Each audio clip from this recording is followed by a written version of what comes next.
Bonjour et bienvenue sur AcidCraft. Aujourd'hui, je me sens d'humeur à bricoler et ça tombe bien parce qu'il faut que je répare le collecteur d'échappement de ma GSA.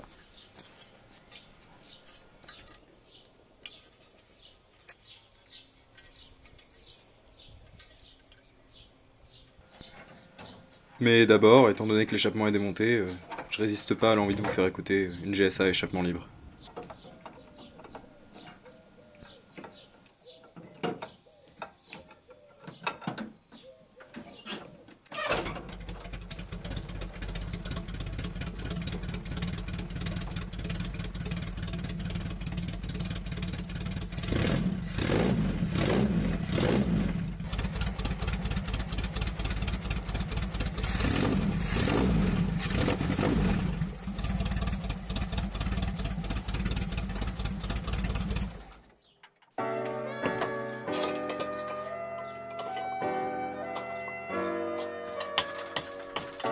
Pour commencer, afin d'être sûr qu'il n'y a pas d'autre endroit où la rouille est prête à percer le tuyau, utilisez un tournevis pour taper votre pièce.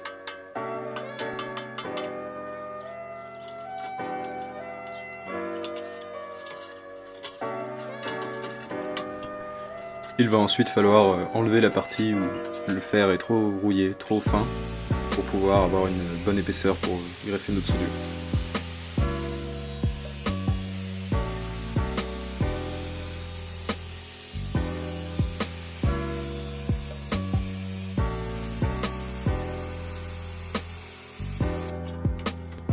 Un petit coup de lime permet d'enlever les résidus de découpe afin d'être sûr de l'épaisseur de la ferraille dans la zone à réparer.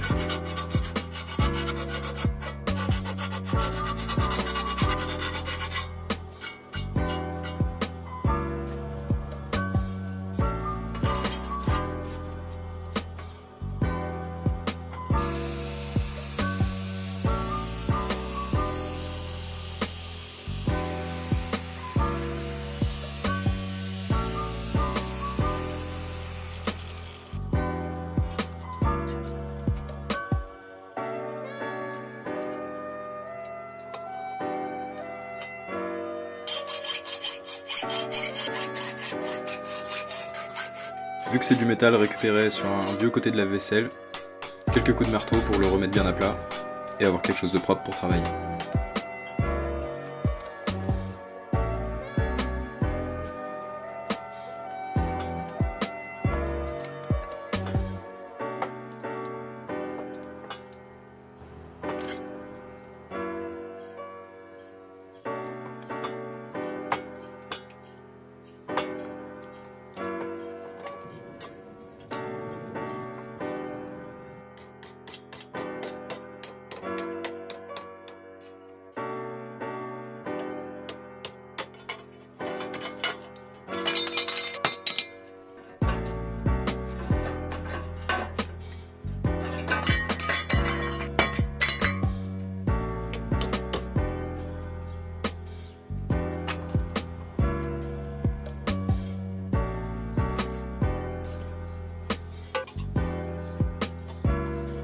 On va pouvoir attaquer la découpe, histoire d'avoir un morceau qui se marie bord à bord. Et pour cela, je n'ai qu'un seul conseil à vous donner, c'est de tourner autour de votre pièce. De cette manière, au fur et à mesure de la découpe, votre pièce sera de mieux en mieux calée, et vos références seront de plus en plus précises.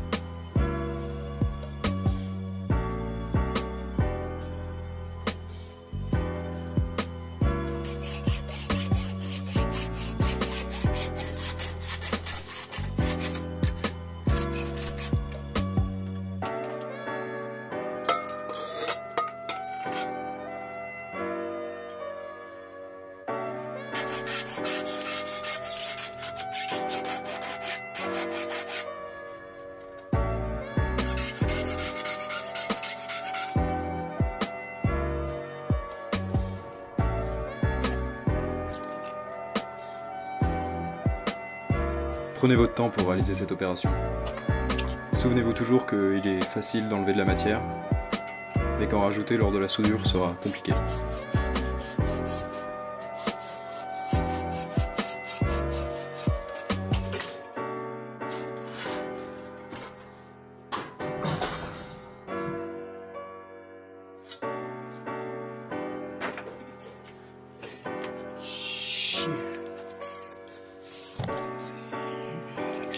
comme ça.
Une fois que vous êtes satisfait de votre découpe,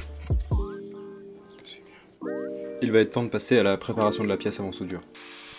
Le but, c'est de laisser environ 1 cm de métal nu sur les bords de la soudure, car celle-ci ne pourra pas adhérer sur une pièce recouverte de peinture ou de rouille.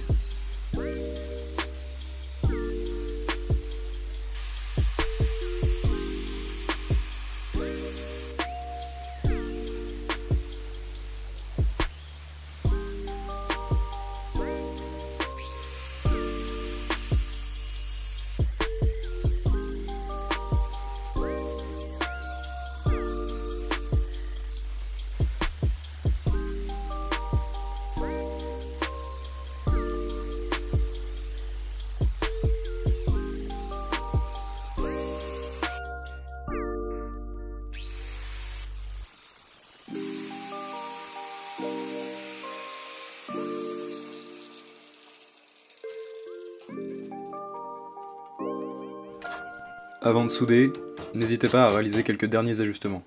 Après, il sera trop tard.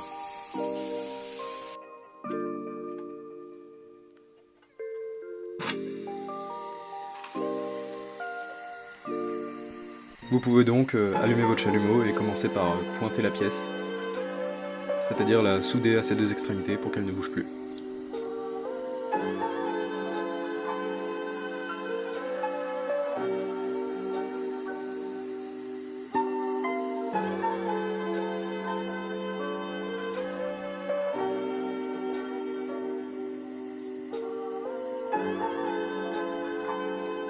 Le secret d'une brasure réussie, c'est l'homogénéité de température entre les différents morceaux et la baguette. N'hésitez pas non plus à ajuster votre flamme afin d'avoir une bonne distribution de chaleur.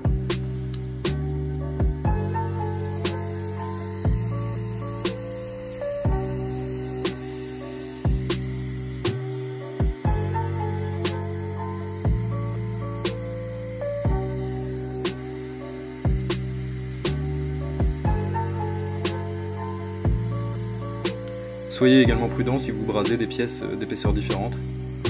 La pièce la plus épaisse aura besoin de plus de chaleur pour être à la même température, donc n'hésitez pas à orienter votre flamme vers celle-ci.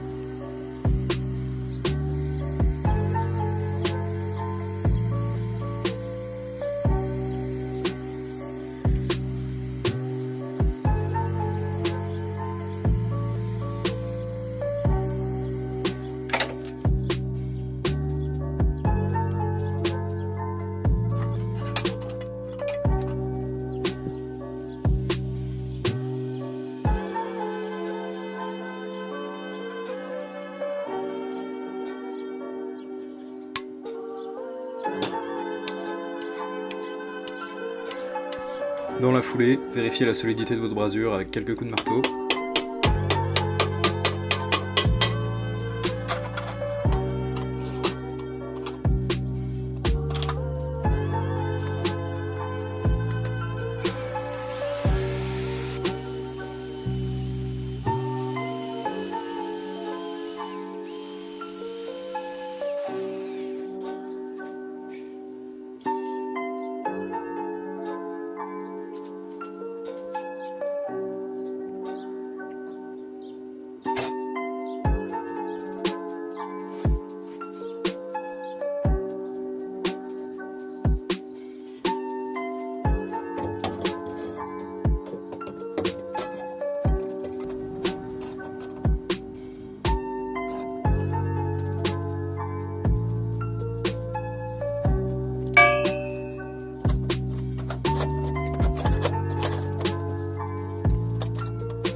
Pour vérifier l'étanchéité de votre réalisation, vous n'avez plus qu'à passer vos mains autour du tuyau moteur tournant et vous sentirez les endroits où l'air pulse à chaque explosion du moteur.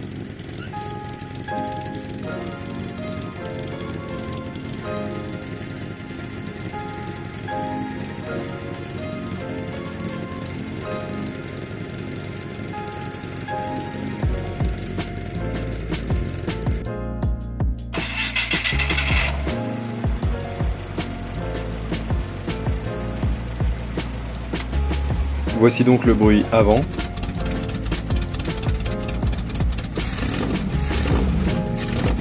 Et le bruit maintenant.